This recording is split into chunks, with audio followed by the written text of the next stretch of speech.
say that. We did earlier this year, a Monday nighter against the Dallas Cowboys, our second and final game day edition of the year. A Thursday night affair down at the Link. The Philadelphia Eagles against that Brady guy, who they've had some success against, but like everyone else in the National Football League, not a ton of success against. Will they have success tonight? That's weird to talk about for the next 2 hours. Your Mac and Mac guy, John McMullen and Jody McDonald. Are you ready for a long one, John McMullen? No, I am not. I'm trying to amp it up. Zach Berman is famously known as the most energetic of us. I'm trying to manufacture energy, Jody McDonald. You're trying to channel your inner Zach Berman? Is that what you're trying to tell I don't know if it's manufactured, with Zach. I'm trying to manufacture it. Zach's like Brandon Graham. He's always up. He's usually up, but he's not up for tonight's game, and that's a loss for the Eagles. Although they were effective at getting to Mr. Darnold last week in Carolina. It might be a tougher task against the Tampa Bay Bucs tonight. They have a better offensive line. But a question on that offensive line, their center, Ryan Jensen, is questionable for tonight's game. Don't know whether he's going to play or not. Wouldn't put him in the same category as Jason Kelce of the Eagles as far as importance to the line goes. And damn, if Kelce isn't important right about now with all the other wounded warriors on the Eagles offensive line. How big a handicap is it tonight for the Bucs if Jensen can't go? Oh, big. I mean, Ryan Jensen is one of those guys who has shifted the thinking in the NFL because of how effective he's been. One of the reasons Landon Dickerson is here, to be honest, he's this big bullying center. It is, you bring up Jason Kelce, it's sort of diametrically opposed, where Jason Kelce's the athletic, undersized, unbelievable technique. This guy just goes out there and beats you up. Big physical guy. Blocks to the whistle, sometimes after the whistle. Old school, nasty offensive lineman. If you think back in the day before the NFL shifted with the safety dogma and all that kind of stuff, this is just a nasty, nasty offensive lineman. And he sets the tone for Tampa Bay. And they have one of the best offensive lines in football. They're right there. Dallas is in the equation, a couple other teams, but they are strong everywhere. They're strong at tackle. We talked a little bit about Tristan Wirfs, a first-round pick in 2020, and how quickly he has caught on at right tackle. They have Donovan Smith, who's probably the worst of their offensive linemen, I would say, at left tackle, and he's pretty good. And then you have the middle, which is Ryan Jensen, Ali Marpet, Alex Kappa, just all of them. Big physical guys, really good in the run game. Actually, probably better at run blocking than pass blocking. Maybe that's where you kind of hang your hat on, is the fact that Javon Hargrave has been so dominant early in the season. Fletcher Cox finally showed some life in Carolina. And they're both good generating pressure and penetration when they're playing well. And that's probably, if they have a little, I'm not going to call it a weakness, but if they have a little bit where they're better at, it's going straight ahead. Maybe you can use some of that athleticism. But I'm digging deep here, Jody. It is funny. And thank you for that. I'm sure the Eagle fans want to know what the defensive line is up against tonight, and what it is a tough task against that Tampa Bay line. Over the last couple of weeks, we've certainly talked about a phrase that was prevalent when Andy Reid was the coach here in Philadelphia, and that's run-pass ratio, because a lot of Philadelphia Eagle fans and critics think, do we ever run the ball? Do we just throw it on every single down? Does every run-pass ratio have to turn into a pass, run-pass option, because Jalen Hurts decides to pull that ball back out of his running back's stomach? Yeah, Miles Sanders hasn't been able to produce what we thought they would. Kenny Gainwell is playing well most times when he catches the ball out of the backfield, not having the ball handed to him. The Eagles are not a running team. Well, compared to the Tampa Bay Bucs, they're absolutely a running team. The Eagles run the ball 37% of the time. Their run-pass ratio right now is 63-37, which is pretty heavy-handed toward the pass. As a matter of fact, it puts them in the top 10 of passing teams in the National Football League at 9th.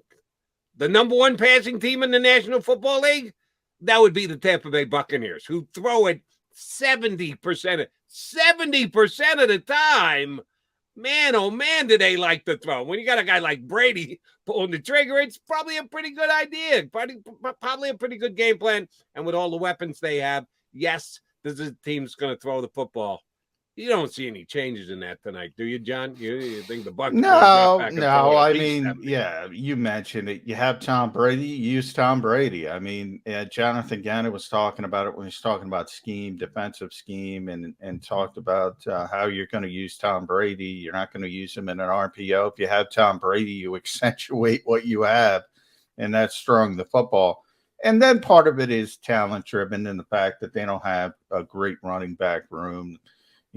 Big name in Leonard Fournette, but he never lived up to expectations. You're going to find, I guarantee you're going to see one drop from Leonard Fournette tonight. They keep throwing him the football, but, he's not that type of back. Ronald Jones, Gio Bernard, which, strikes me as that old. I was pretty excited by that signing. Strikes me as that old New England type running back, the James Whites of the world, who can really affect you out of the backfield. But we'll see if that develops down the road. But they have so much talent outside with Mike Evans and Chris Godwin and who am I missing? Antonio Brown. Player, Antonio Brown, who's been rescued by Tom Brady from. That's as good a trio in the NFL, bottom line. Rob Gronkowski is not playing, which hurts, obviously. One of the best tight ends, certainly you could argue the best tight end of his generation. They still have O.J. Howard and Cameron Brate. I mean, they're deep at the skill positions, and they're deep with accomplished, successful players. And they built around Tom Brady for a reason. I mean, you get Tom Brady at 43, you want to take advantage of what shelf life you have. They did it right away. They were able to do it right away, both take advantage of that shelf life, and they're doing it again. When you hear this, one of the biggest cliches, Jody, in the NFL is control what you can control.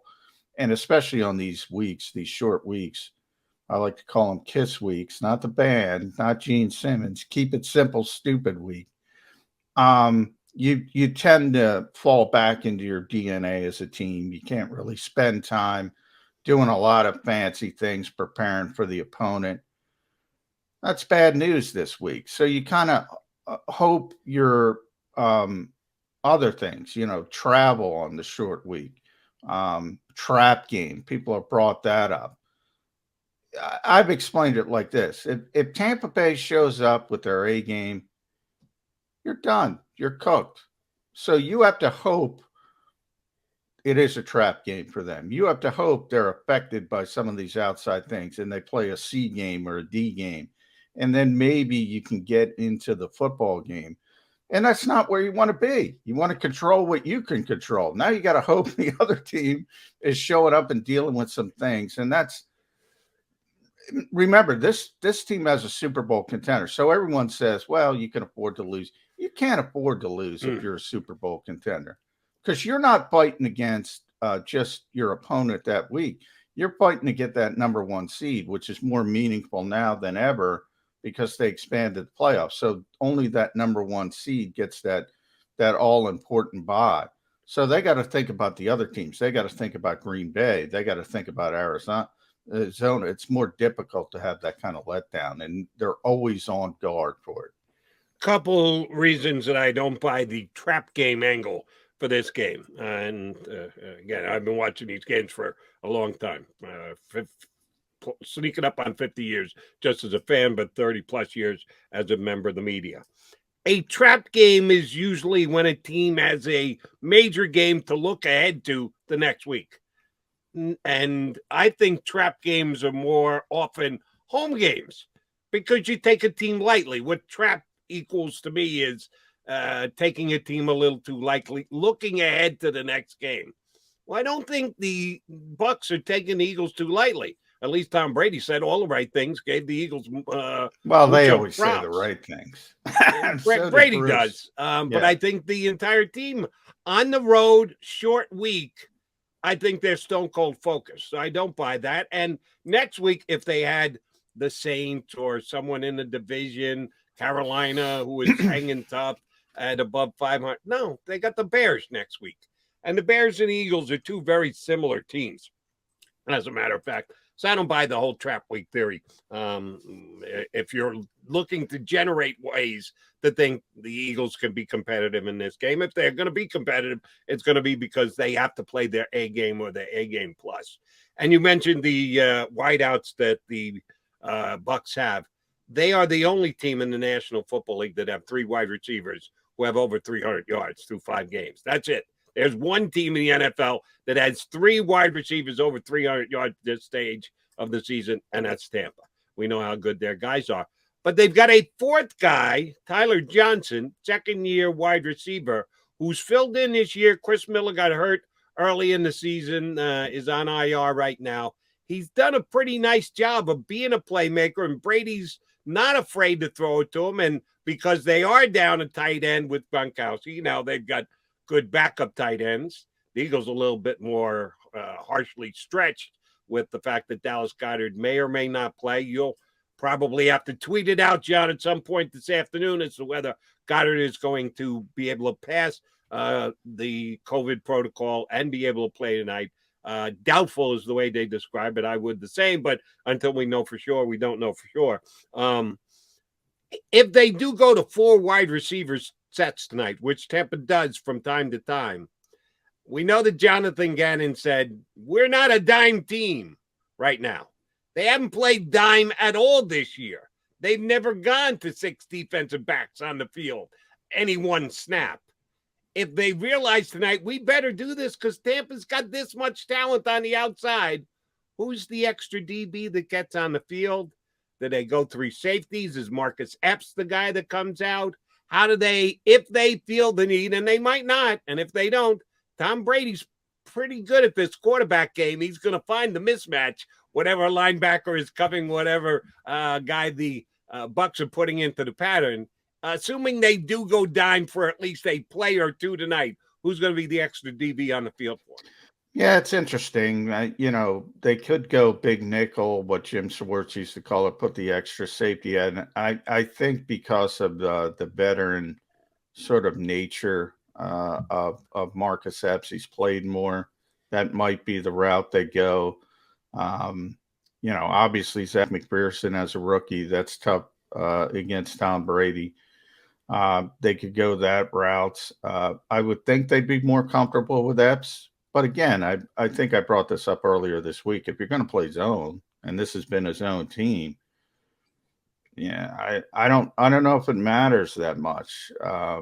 Now you can argue you shouldn't play that much zone, and then I think that's a valid argument.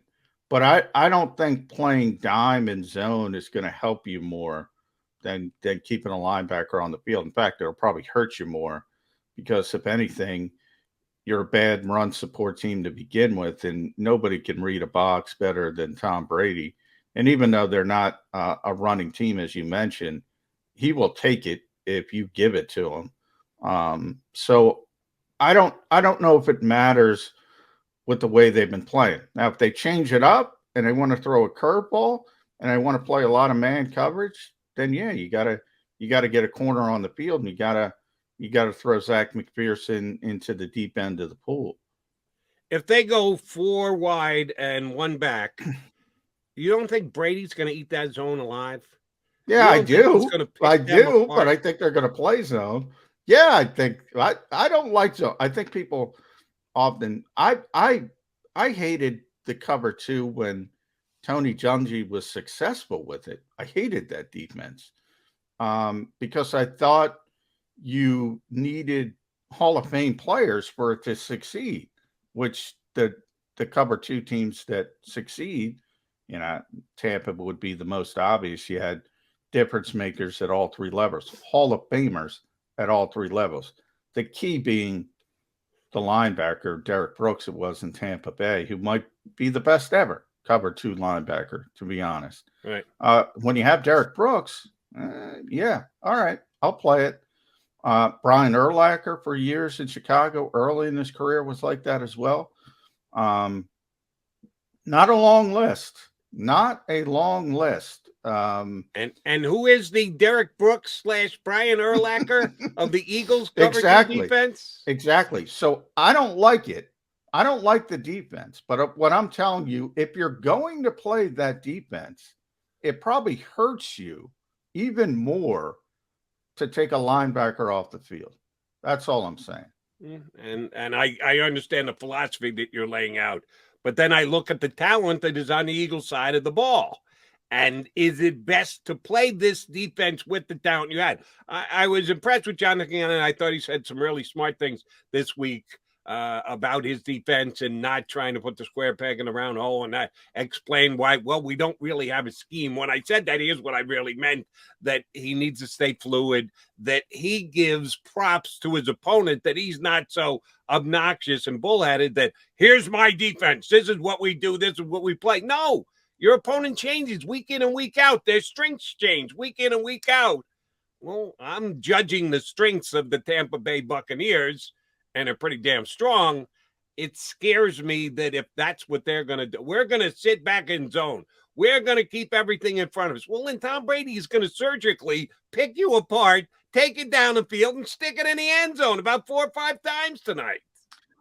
Well, I don't disagree with you, but this is a tough matchup. So I would ask you, what's the other side of that coin? Are you going to blitz? Here's the other side of the coin for me. Sorry to interrupt you. The Tampa's not only a very talented team, a well-coached team, a smart team, and their defensive coordinator got a lot of props last year for the job that he did.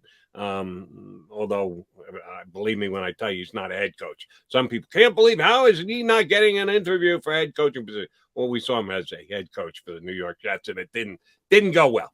And there are some guys like that who are just great coordinators who really aren't head coach material. But they've got their read on the Philadelphia Eagles 5 weeks through. They go through all the tape. They haven't seen any dime coverages. So Jonathan Gannon has spoken at length about how deception is a big part of the National Football League, and you try and do something the other team isn't expecting, and that gives you an advantage. Well, I'd be a little bit different tonight. If you're an underdog to begin with, you're a 7-point dog at home, you might as well pull out some of the stops and try and throw something at Tom Brady and this Buccaneer offense that they're not expecting to see. Well, then I go back again to the short week and number one. So it's not the week where you want to implement new schemes. And we talk about this is when you fall back to your DNA. And it's not just the Eagles, it's everybody in the short week. Tampa Bay didn't practice. Nobody practices for the Thursday night games. It's all walkthroughs. It's all mental. It's all that type of stuff. So that would be something you might want to do on the bye week, coming off the bye week, when you had a little bit extra time to prepare, a little bit extra time to implement some new stuff. It's probably something you really want to do in the summer, to be honest, but we're long past that. I was going to say, didn't they work on this during those long, hard practice days of summer? Oh, that's right. They didn't have any of those. But I mean, this is just not the week to do it for that reason. And oh, by the way, and JG said this earlier, what the hell are you going to show Tom Brady that hasn't seen? I mean, he might not have seen it on the tape for you playing early in the season, but if you want to roll out what you're not comfortable with against Tom Brady, good luck with that. You got a point there. Tom Brady's kind of been there, done that on almost everything in the National Football League. All right, he is John McMullen. I'm Jody McDowell, Mac Guys, Birds 365, a game day edition. Few and far between during the year. Eagles against the Bucs tonight down at the Link. We'll come back. We'll bring in our first guest for the day. what did you call him in the text the other day? Gameday Kratz? Yes. Gameday Kratz. Gameday Kratz. Gameday Ed Kratz. That doesn't get any better, Ed Kratz, than Gameday Ed Kratz. Eddie Kratz will join us from Sports Illustrated, John's co-worker over there. Ed Kratz joins us next here on Birds 365.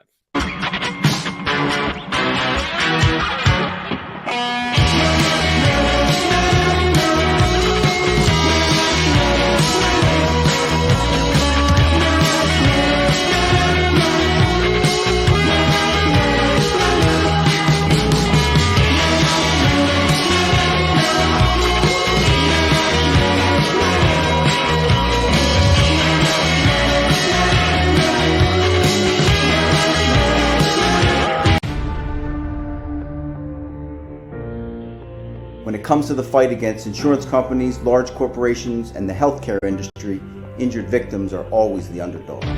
But that